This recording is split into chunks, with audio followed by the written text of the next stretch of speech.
The Many Times Peter Parker Shocked Midtown by WreckItRiley. Chapter 5. The Field Trip. When it was announced that 20 seniors with the highest grades had the opportunity to go on a field trip to Stark Tower, the entire school was buzzing. They would spend an entire day on tour there and then stay the night in guest rooms. Then they had an opportunity to be interns for the day after, choosing a department and being allowed to help out.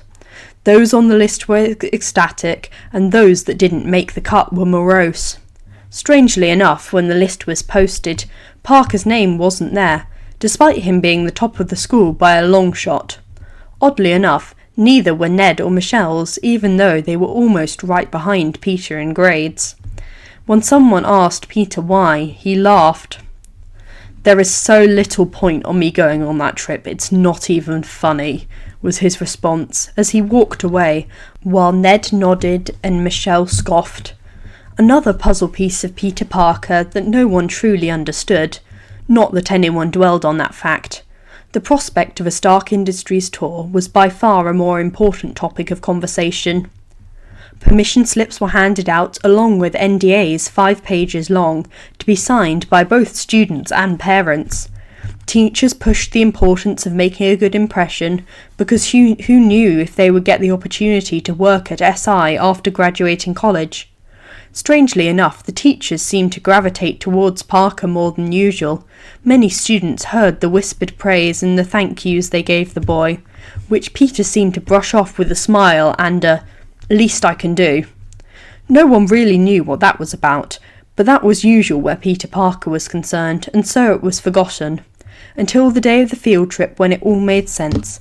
Every overheard conversation, every answered phone call at inappropriate times, all the understanding from the teachers. The field trip explained them all perfectly. The field trip started on a Thursday. As usual for Midtown, Thursdays were the day things happened. And all those that were going had handed in their slips and signed the non-disclosures and were now on the bus. The atmosphere was rich with anticipation and excited chatter.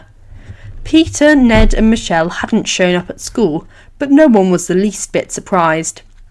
When the bus arrived, everyone clambered out towards the tower, grinning and bouncing in place. They were led inside and told to wait at reception until their tour guide showed up.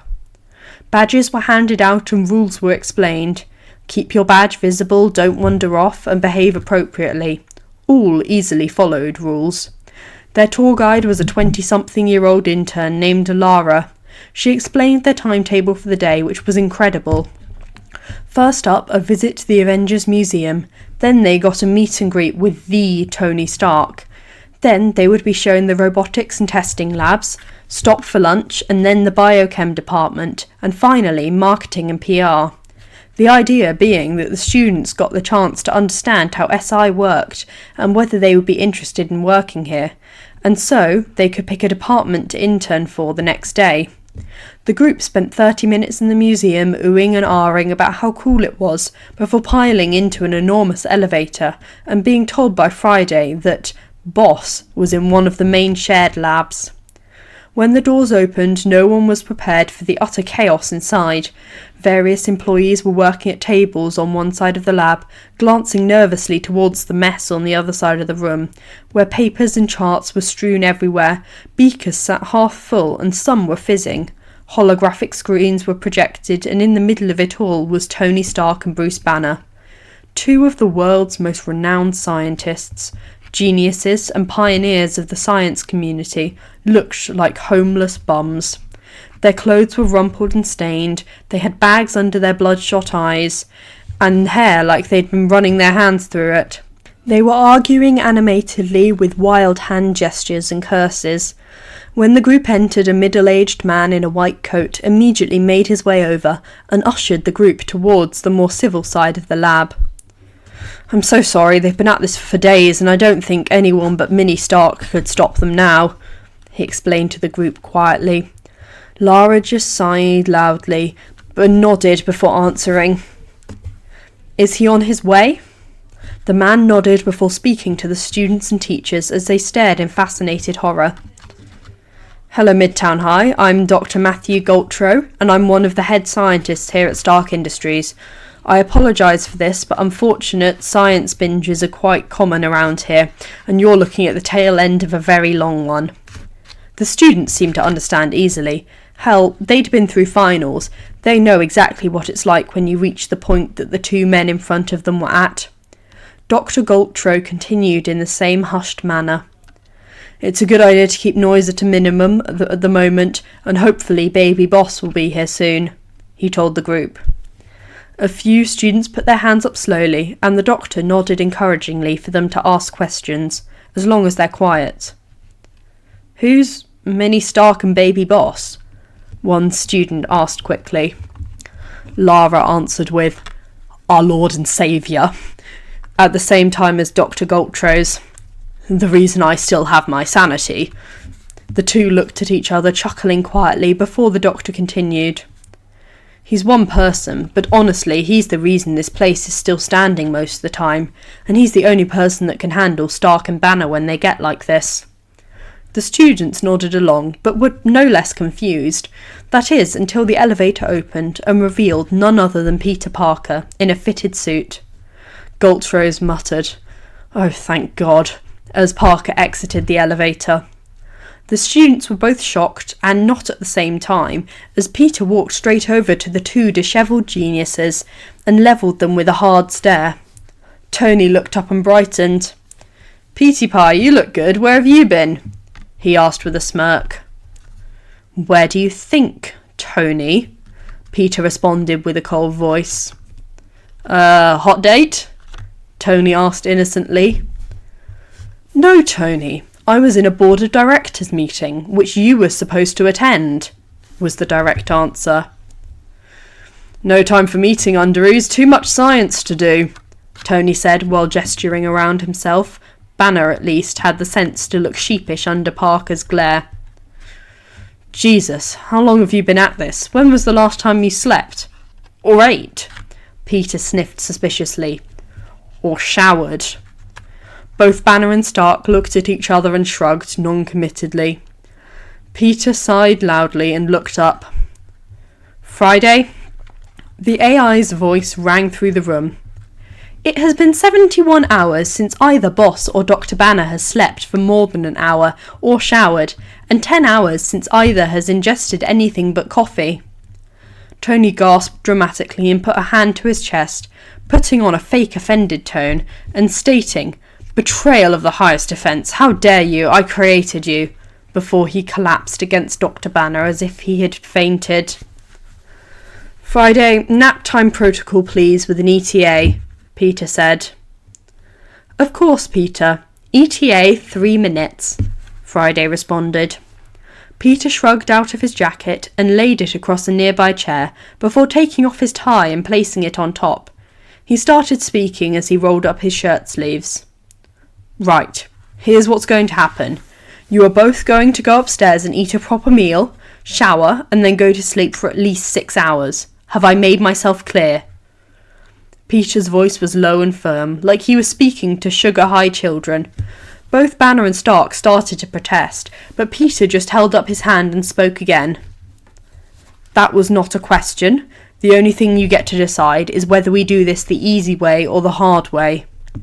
Stark stared Parker down for several moments before speaking. You'll never take me alive. Peter met his glare and raised an eyebrow. Hard way it is. Friday, time please. 30 seconds, Peter.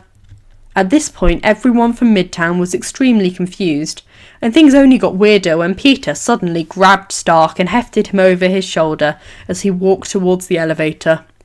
Stark was cursing and kicking up a storm, but Peter just held tighter and kept walking. Just as he reached it, the doors opened and revealed none other than Captain America and the Winter Soldier. Without hesitation, Peter dumped him into the captain's arms and spoke. Take him upstairs. Food, shower, and sleep, in that order. Manhandle if necessary. The captain nodded with an amused smile as Stark flailed before stepping back onto the elevator, while Peter addressed them again. Thanks, Steve, I owe you one. Bucky, you're with me. Parker turned back and walked over to Banner with James Barnes on his heels. Right, Bruce, which way is it? Easy or hard? Parker crossed his arms over his chest and raised an eyebrow in question. Banner leaned back in his chair and with a raised eyebrow of his own. If you put me over your shoulder, I'll hulk out, he stated with an air of finality. Peter snorted and opened his arms wide. Please do. The big guy loves me, and at this point he'd probably be easier to deal with. You'd only damage your research. Peter had him there, and he knew it. Banner grumbled, but stood up. Peter put a hand on the back of his neck and rubbed soothingly while speaking in a low voice. Come on, Bruce, it's not so bad you need the rest. I'll help you with whatever you guys were working on once you've both had some sleep, okay? Banner perked up at that and nodded as Barnes put a hand on his shoulder to lead him away. I'll hold you to that, Banner responded as he entered the elevator. The door shut and Parker exhaled loudly as he ran a hand over his face. Jesus Christ, they're like toddlers, he exclaimed before looking at the ceiling in frustration. Right, Friday, can you send Bruce and Tony's schedules to Karen, please? He asked. Of course, Peter. Peter put a hand to his ear and the school group realised that Peter had an earpiece in. Karen, did you get that? He spoke to the voice people assumed only he could hear. Okay, meld their schedules with mine and pull it up on the nearest holo screen. Show me where there's overlaps. A screen nearby lit up with some sort of daily schedule, and it was packed, overlaps here and there. Peter walked over to it and stared intently as he continued to talk to the voice in his ear. Karen, honey, can you text Pep and ask when she's getting back from Japan? I feel like I've adopted a 5-year-old. And ask her if she's heard back from the board yet. Peter started rearranging the schedule on screen with his hands, putting things to the side and moving various slots up and down. Okay, Karen, can you message Sam and tell him I won't make training today? Then tell Wanda I'll have to reschedule our lunch and tell them both why, please. Peter nodded to the voice before putting his hands on his hips and looking at the schedule while still speaking. Friday, can you push that deadline for robotics back 24 hours? I'll get it done later. Then let marketing know that I'll be attending that meeting for Tony, but push it forward an hour. Tell R&D that I'll wander through in a bit and see if I can help with that project they're struggling with. Also, can you send me Bruce's notes for his presentation with the chem department so I know what I'm talking about? The response was immediate. Of course, Peter. Was there anything else? Yeah, let me know through Karen when Bruce and Tony are asleep. Then inform me when they wake up and limit their caffeine intake until further notice. Also, reroute any of their important incoming calls to me until they're back to full capacity. Right away, Peter, Friday said, and somehow the robotic voice managed to sound fond. Peter smiled at the camera. Love you, Fry, I'd be so lost without you and Karen. Oh, and I owe Buck and Steve big time, so any suggestions on that front? He asked while looking over the screen in front of him. Friday responded, sounding even more fond of the boy in front of them. Well, I know the captain has been asking Boss to upgrade his bike for the last few weeks, and the sergeant is getting tired of his complaining. The response seemed to perk Peter up immensely. Well, okay then, can you have his bike moved to my machine workshop and I'll get right on it. Thank you, Friday. Parker rubbed his face again before going through the schedule one more time. Okay, first up, meet and greet with Midtown. Peter stopped and seemed to look around the room for the first time since he entered. Spotting the school group, he stared blankly for a few seconds before he uttered, "Shit," and sighed as he walked towards them and plastered a smile on his face. Hello, Midtown, I can see you're all confused, so let me reintroduce myself to you. I am Peter Parker Stark, Tony Stark's adopted son, the heir to SI and the CEO in training. I hope you know that this information hasn't been released to the press yet, and you have all signed NDAs. I'd also like to apologise, but as you can see, Tony won't be able to make the meet and greet, but I'll see what I can do about getting you in to meet some of the other Avengers.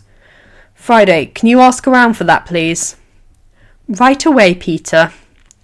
Peter sighed and looked around at his peers before he slumped slightly. His press-worthy smile slipped.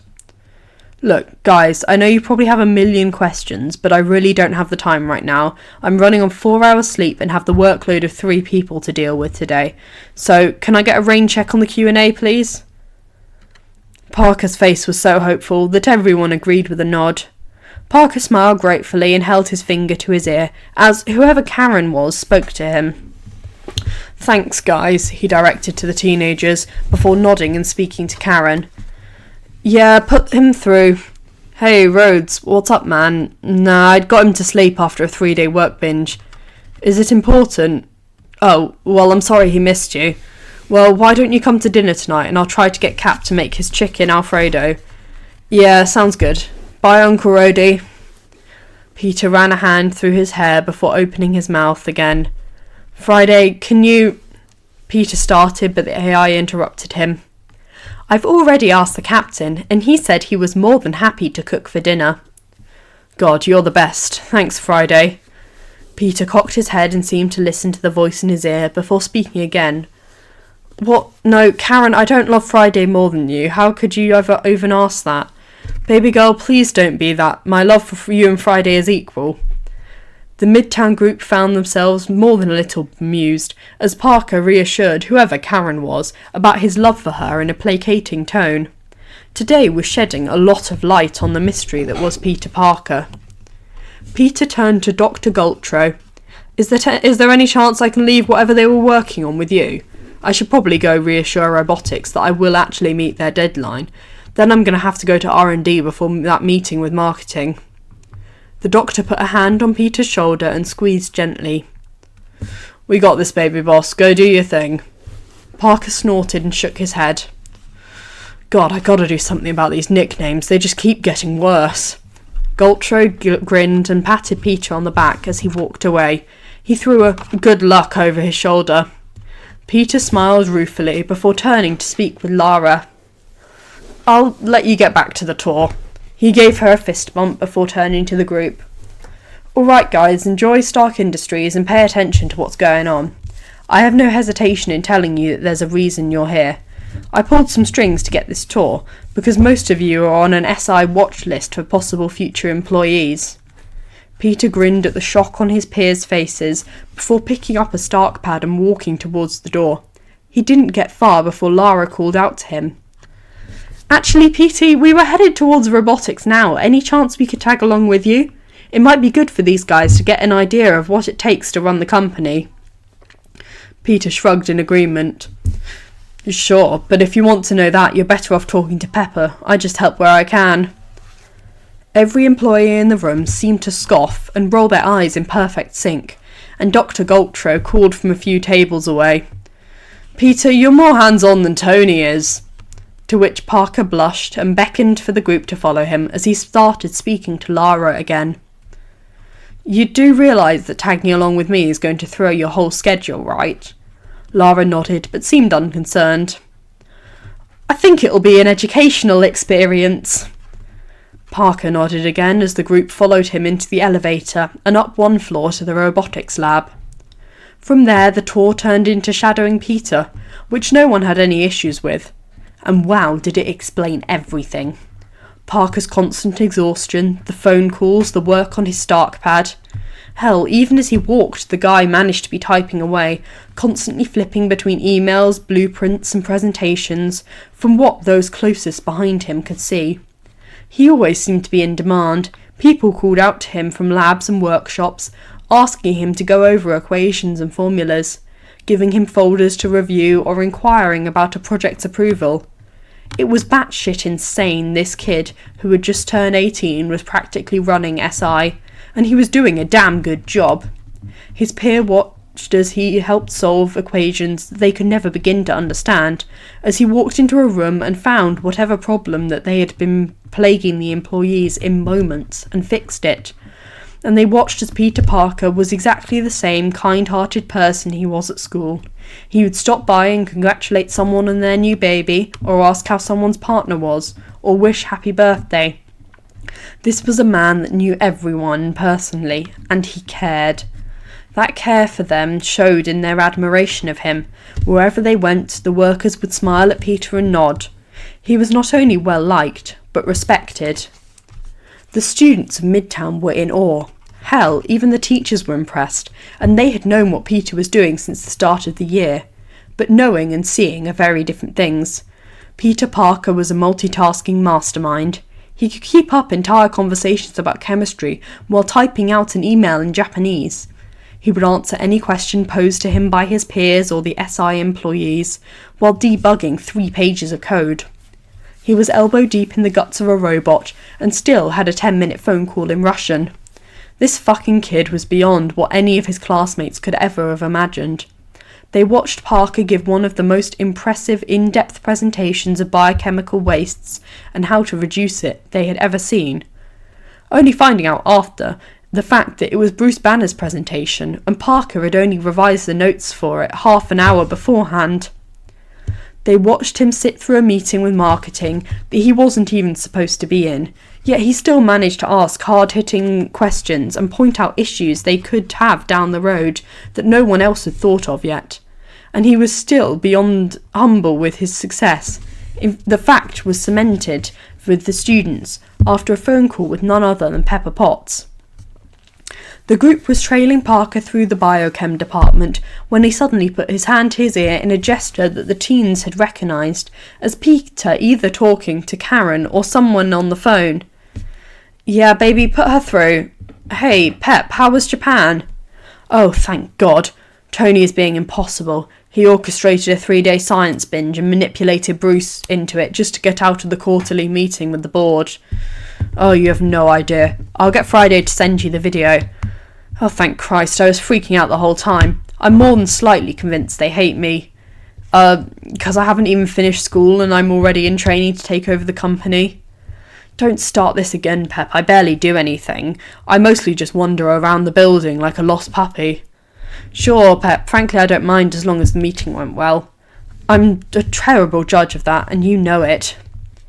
Everyone listened to his conversation shamelessly. As they walked past a lab, an intern waved for Peter's attention, and he changed route to enter, still speaking with Miss Potts as the intern pointed to a whiteboard full of equations with a pleading look.